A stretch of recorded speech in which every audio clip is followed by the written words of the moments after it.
There's no feeling more intense than starting over.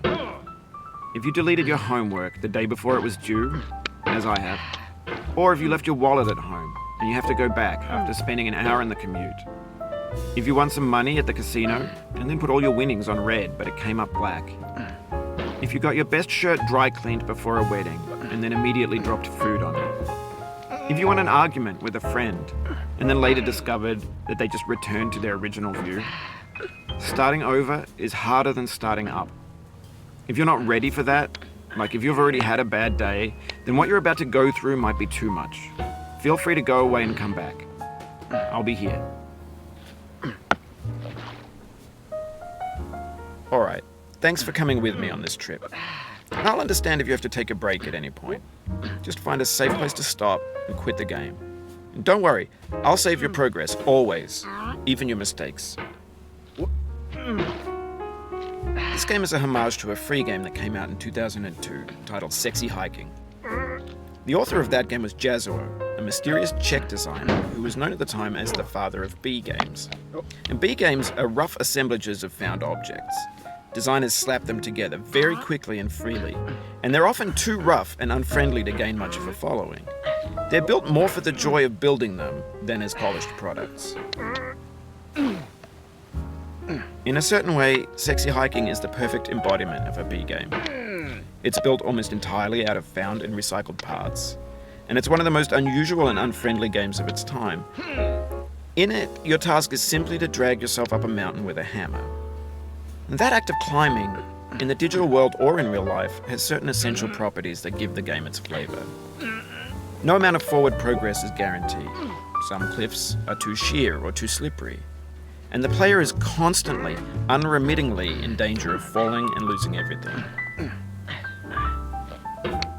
Anyway, when you start Sexy Hiking, you're standing next to this dead tree that blocks the way to the entire rest of the game. It might take you an hour to get over that tree. A lot of people never got past it. You prod and poke at it, exploring the limits of your reach and your strength, trying to find a way up and over. And there's a sense of truth in that lack of compromise. Most obstacles in video game worlds are fake. You can be completely confident in your ability to get through them once you have the correct method or the correct equipment or just by spending enough time. In that sense, every pixelated obstacle in Sexy Hiking is real.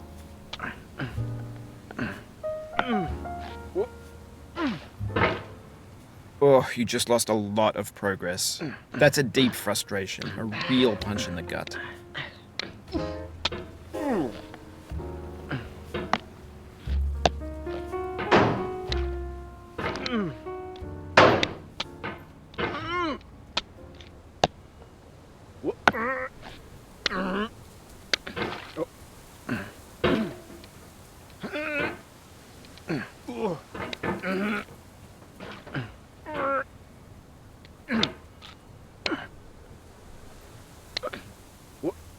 Oof, sorry about that.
Oh, it happened again.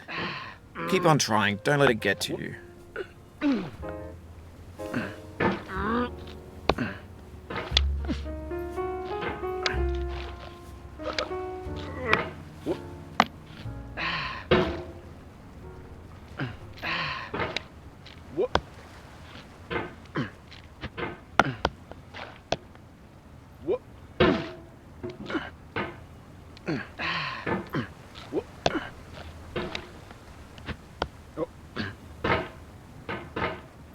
This thing that we call failure is not the falling down, but the staying down.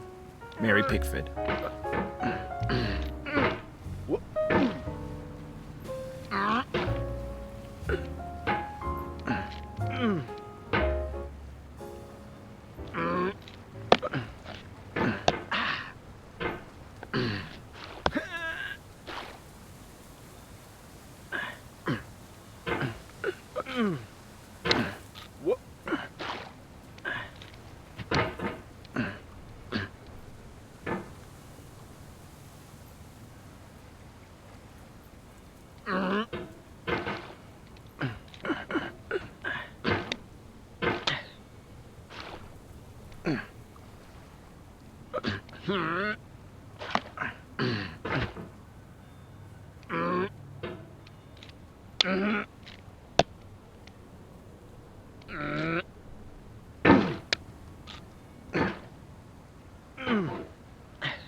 The obstacles in sexy hiking are unyielding, and that makes the game uniquely frustrating. But I'm not sure Jazuo intended to make a frustrating game. The frustration is just essential to the act of climbing, and it's authentic to the process of building a game about climbing. A funny thing happened to me as I was building this mountain. I'd have an idea for a new obstacle, and I'd build it, test it, and it would usually turn out to be unreasonably hard. But I couldn't bring myself to make it easier. It already felt like my inability to get past the new obstacle was my fault as a player rather than as a builder. Imaginary mountains build themselves from our efforts to climb them, and it's our repeated attempts to reach the summit that turns those mountains into something real.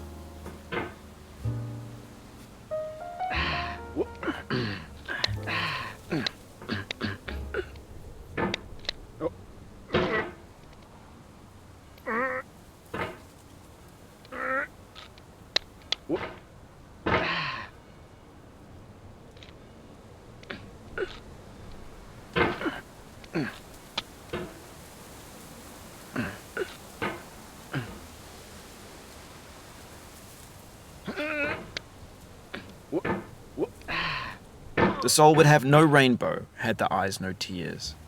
John Vance Cheney.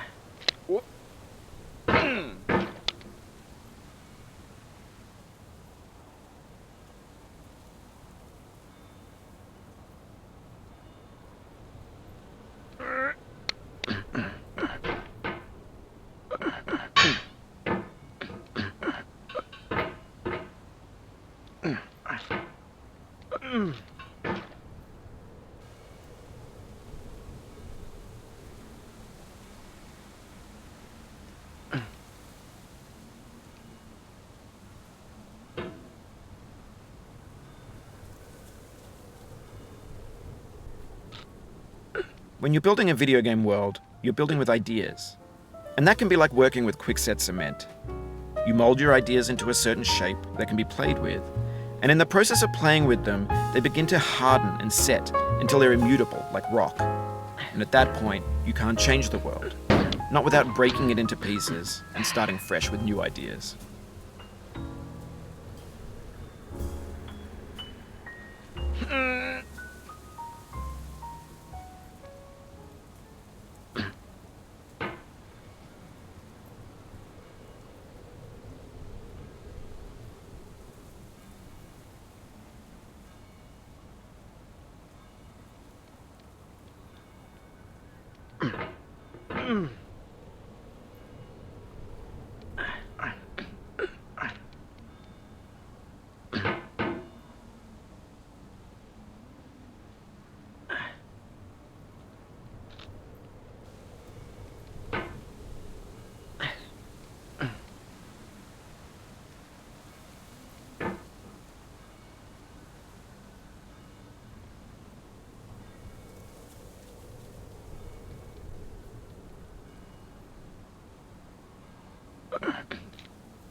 You've done this part before. You know it's possible. Just do what you did the first time.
For years now, people have been predicting that games would soon be made out of prefabricated objects, bought in a store and assembled into a world. And for the most part, that hasn't happened, because the objects in the stores are trash. I don't mean they look bad or that they're badly made, although a lot of them are. I mean they're trash in the way that food becomes trash as soon as you put it in the sink.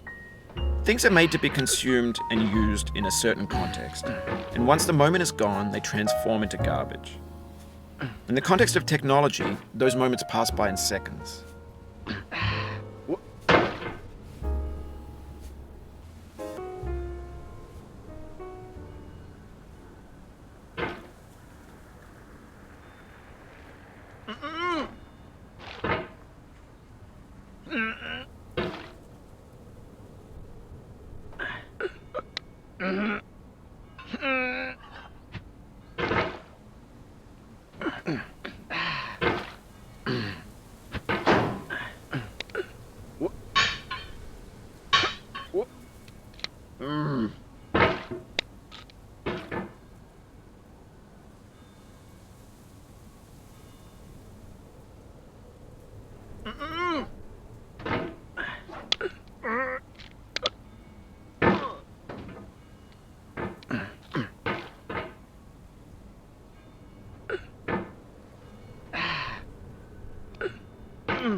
Over time, we've poured more and more refuse into this vast digital landfill that we call the internet.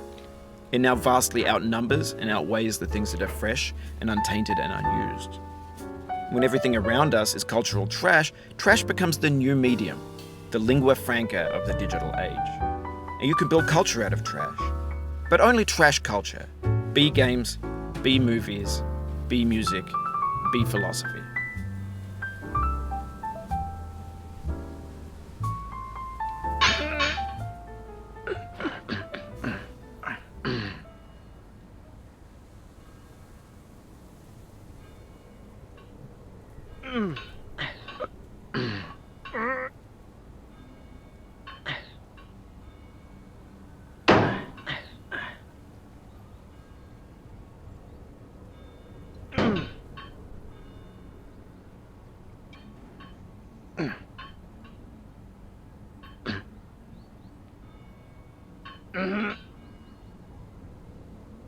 Maybe this is what digital culture is. A monstrous mountain of trash, the ash heap of creativity's fountain. A landfill with everything we ever thought of in it. Grand, infinite, and unsorted.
There's 3D models of breakfast, Gen X's fanfic novels, scan magazines, green screen Shia LaBeouf, banned snuff scenes on LiveLeak. Facebook's got lifelike bots with unbranded adverts and candid shots of Kanye and Taylor Swift mashups, car crash epic failed GIFs, Russian dashcam vids, discussions of McRibs, discarded, forgotten, unrecycled, muddled, rotten, untitled.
Everything's fresh for about 6 seconds, until some newer thing beckons, and we hit refresh.